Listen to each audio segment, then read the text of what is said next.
নমস্কার বন্ধুরা, প্রেরণা বাংলা মোটিভেশন চ্যানেলে সবাইকে আমন্ত্রণ।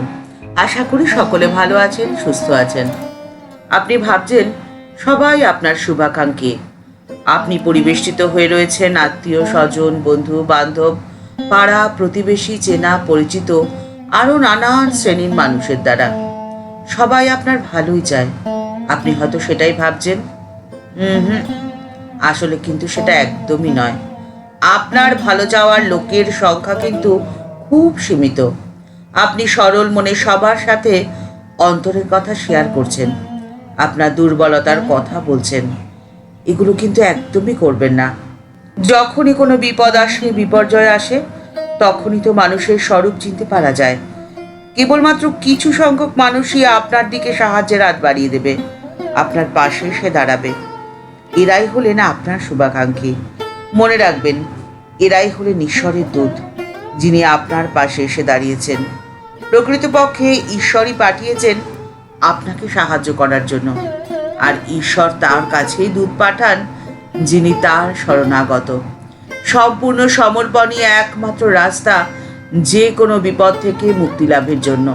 ঈশ্বরের ওপর ভরসা তিনিই করতে পারেন যিনি মানসিকভাবে সবল। মানসিকভাবে দুর্বল যিনি, তিনি তো নিজেকেই বিশ্বাস করেন না, ভরসা করেন না। তাহলে ঈশ্বরের ওপর বিশ্বাস তার কেমন করে আসবে? স্বামী সর্বপ্রিয়ানন্দজি বলছেন, ঈশ্বরে বিশ্বাস করতে পারেন তিনি যিনি নিজেকে বিশ্বাস করেন। তাই সবার আগে আপনি আপনাকে বিশ্বাস করুন। আপনি যদি নিজেকে বিশ্বাস করেন, তাহলে যে কোনো বিপর্যয়ে আপনি ঘাবড়ে যাবেন না, থাকবেন সবল এবং শক্তিশালী। আকস্মিক কোনো ঘটনা বা অবাঞ্ছিত কোনো পরিস্থিতিকে মানুষ যে সহজে মেনে নিতে পারে না, ফলে তখন সে মানসিকভাবে ভারসাম্যহীন হয়ে পড়ে। বিপরীতমুখী সমস্যায় পড়লেই মানুষের মধ্যে মানসিক দ্বন্দ্ব উপস্থিত হয়, আর মানসিক দ্বন্দ্বে পড়লেই মানুষের আচরণের মধ্যে অস্বাভাবিকতা দেখা যায়। আর তার পক্ষে তখন পরিবেশের সঙ্গে মানিয়ে নেওয়া এতটাও যে সহজ হয় না। ঠাকুরের তিরোধানের পরে মায়ের জীবন শুধু যে নিঃসঙ্গ ছিল তা তো নয়, নিঃসম্বলও হয়েছিল। ঠাকুর তাকে বলেছিলেন, তুমি কামার পুকুরে থাকবে, শাক বুনবে, শাক ভাত খাবে আর হরিনাম করবে। ঠাকুরের নির্দেশ শিরোধার্য করে শ্রীমা কামার পুকুরেই থেকেছিলেন। অত্যন্ত ধৈর্যের সঙ্গে নীরবে তিনি অশেষ কষ্ট সহ্য করেছিলেন। এমনও দিন মা কাটিয়েছেন যখন তার ভাতের সঙ্গে লবণটিও জোটেনি। আর অন্যদিকে অশিক্ষিত, অনুদার, সহানুভূতিশূন্য পল্লীবাসীর ব্যবহারও ছিল অত্যন্ত পীড়াদায়ক। শ্রীমা একা অবিচল চিত্তে সমস্ত পরিস্থিতিকে সহজেই গ্রহণ করেছিলেন।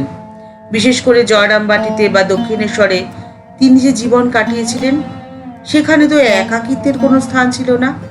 সেখান থেকে সম্পূর্ণ বিপরীত ধর্মী একটি পরিবেশের সম্মুখীন হলেন মা। এর জন্য মায়ের মানসিক প্রস্তুতিও ছিল না।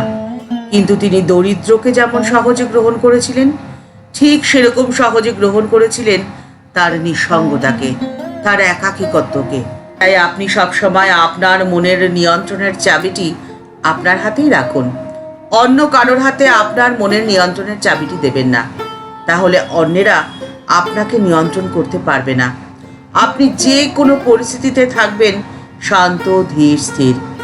আপনার চারপাশের মানুষেরা আপনার যতই ক্ষতি করতে যাক, আপনার যতই খারাপ যাক না কেন, আপনার কেউ কিচ্ছু করতে পারবে না যদি আপনার চরিত্রের মধ্যে 4টি গুণ বর্তমান থাকে।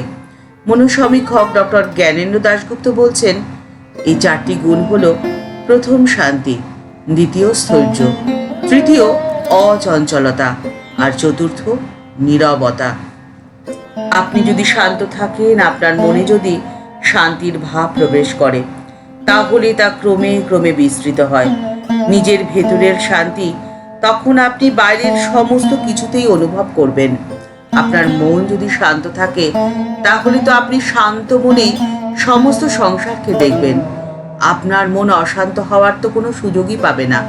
আপনি যদি শান্ত থাকেন, আপনার মনে যদি শান্তির ভাব প্রবেশ করে, তার অর্থ আপনি নিজেকে দৈব শক্তির কাছে মেলে ধরেছেন। আর তখনই আপনার অন্তরে আসবে অফুরন্ত আলো আর অফুরন্ত শক্তি।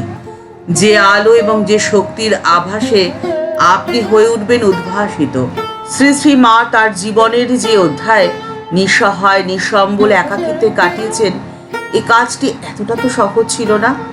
মা এটি করতে পেরেছিলেন, এর কারণ হলো মায়ের মধ্যে মানসিক শক্তির পূর্ণ প্রকাশ ঘটেছিল। জীবনের বিপর্যয়, বিষাদ, অসহায়ত্বকে তিনি অবলীলায় দূরে সরিয়ে দিতে পেরেছিলেন। মনের উপরে যে কতটা নিয়ন্ত্রণ থাকলে এটি সম্ভব, তা সাধারণ মানুষের কল্পনার বাইরে। মা এর মধ্যে দিয়ে জগৎ সংসারের কাছে দিলেন দুটি বার্তা। প্রথম, যথার্থ অনুশীলনের মধ্যে দিয়েই মনের ওপরে নিয়ন্ত্রণ করা সম্ভব। আর দ্বিতীয়ত মা বললেন, নিজের মধ্যে যে অন্তর্নিহিত শক্তি রয়েছে তাকে অনুধাবন করতে হবে এবং তার যথার্থ প্রয়োগের মধ্যে দিয়ে সর্বাত্মক মানসিক স্থিতি লাভ করা যায়। আপনার মধ্যে যে অন্তর্নিহিত শক্তি রয়েছে, আপনি যদি সেই শক্তির পরিমাণ অনুধাবন করতে পারেন, তাহলেই আপনি মানসিকভাবে স্থিতি লাভ করতে পারবেন। আর তখনই আপনি থাকতে পারবেন শান্ত এবং নির্বাক, নিশ্চুপ। সংসারের কোনো কিছুতেই আপনি আর বিচলিত হবেন না, ভয় পাবেন না, থাকবেন নির্ভয়, নিশ্চিন্ত। ঠাকুর মা ও স্বামীজির চরণে প্রণাম জানিয়ে আজকের পর্ব এই পর্যন্তই। দেখা হচ্ছে পরের পর্বে। ভিডিওটি যদি ভালো লেগে থাকে তাহলে তা শেয়ার করার অনুরোধ করছি। আর এই চ্যানেলটি ভালোবেসে যারা এই পরিবারের সদস্য হয়ে গেছেন তাদের জানাই ভালোবাসা, শ্রদ্ধা ও প্রণাম। আর যারা এখনও এই চ্যানেলটি সাবস্ক্রাইব করেনি তাদের কাছে বিনীত অনুরোধ রইল চ্যানেলটি সাবস্ক্রাইব করে বেল বাটনটা ক্লিক করে দিয়ে অল বাটনটিতে ক্লিক করে দেওয়ার জন্যে। তাহলে এই চ্যানেলে ভিডিও আপলোড হওয়ার সাথে সাথে আপনার কাছে নোটিফিকেশন চলে যাবে। সবাই ভালো থাকবেন, সুস্থ থাকবেন। নমস্কার।